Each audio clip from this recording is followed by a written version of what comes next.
Now in this lecture, we are going to create disjoint set in practice using Java. So here I have created disjoint set class like this, and inside this class we have just declared node list like this.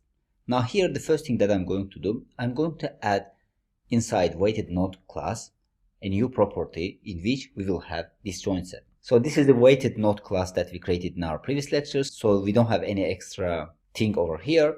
The only thing that we are going to add over here will be the disjoint set. So it's going to be the public disjoint set. So we are adding this new property based on this disjoint set class over here. Now after adding it, we are going to continue to create our methods inside disjoint set class over here. Now the first method that we are going to create is make set. So we are going to declare our method like this. So we are going to make sets based on this node list that we have over here. So the method will be like this: public static void. So the name of method will be make set. So it's obvious that it's going to take as a parameter array list with the type of node list, because we are going to create sets based on this array list over here. So it's going to be like this: array list with the type of weighted node and node list. So here we are going to loop through this node list over here and make our disjoint sets for each node over here. So it's going to be like this: for weighted node inside node list, we are going to create disjoint set. So it's going to be created based on disjoint set class over here. So it's going to be disjoint set is equal to new disjoint set. Then we are going to access the node list of this set and add this node to this set over here. So it's going to be like this. So basically what we are doing over here is storing the reference of this disjoint set in the node class. So it's going to be like this: set node list dot add. We are adding node over here, and node dot set is equal to set over here. So with this we have completed our make set method successfully. Now then we are going to continue to implement our next method. Now the next method is finding the set. So to find the set, we are just going to access the given nodes set property that we have created inside weighted node over here. So the method will be like this: it's going to be public static. So it's obvious that this method will return type of disjoint set. So it's going to be disjoint set, and I'm going to name the method find set. So it's going to take as a parameter weighted node, type of weighted node. So it's going to be weighted node, and we are going to return node.set. We are going to return the set in which this node is belong.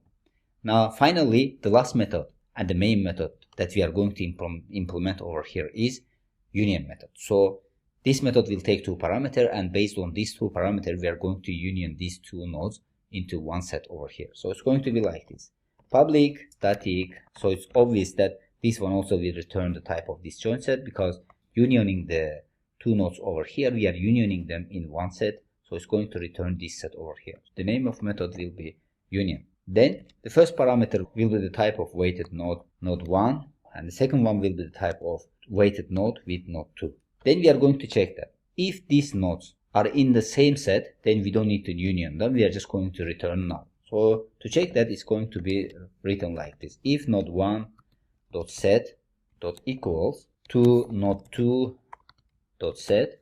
In this case we don't have to do anything, we are just going to return null, because they are already in the same set, so we don't need to union them. Now in the else condition we are going to write something like this. So we are going to get the set object of two nodes, then we are going to check that if first set is bigger than, then we are going to update each node of second set to merge to the first set. So it's going to be like this: disjoint set set1 is equal to node 1 dot set, and the second one will be disjoint set set2 will be the node 2 dot set. Now after getting these two sets, we are going to compare them.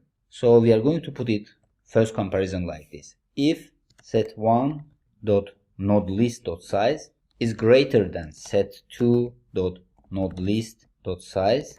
In this case we are going to update node of second set to merge to set1 over here.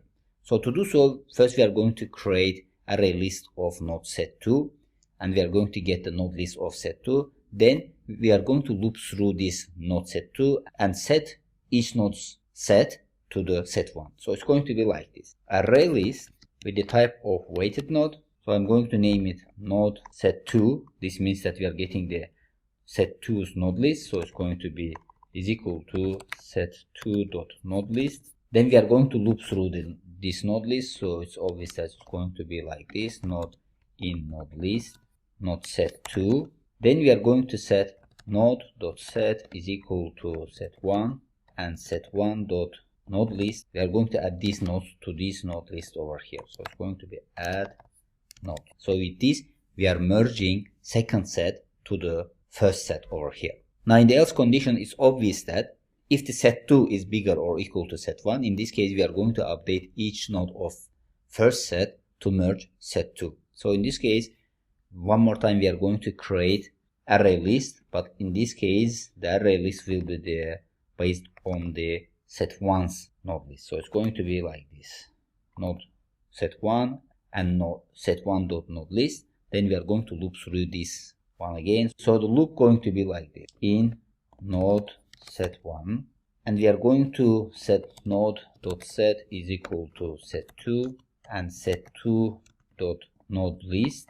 We are going to add these nodes over here, and after doing so, we are going to return set2 over here. So it's going to be return set2, and here also after this if condition, we need to return set1 over here. Now after doing so, we have successfully implemented union method over here. Basically what we are doing over here is we are checking that if set1's size is greater than set2's size. In this case, we are going to merge set2 to set1. Otherwise, we are going to merge set1 to set2 over here. Now at the end, I'm going to create one helper function over here, which will print out all nodes of any given set over here. So it's going to be like this: public void print all nodes of this set. So it's not going to take any parameter. So it's obvious that we are going to loop through all nodes of this set and printing out their names to the console. So it's going to be like this. So first I'm just going to put message to the console saying that printing all nodes of the set. Then we are going to loop through the nodes of the set. So it's going to be like this: for weighted node in node list, we are going to print out node, and we are going to put space between nodes over here.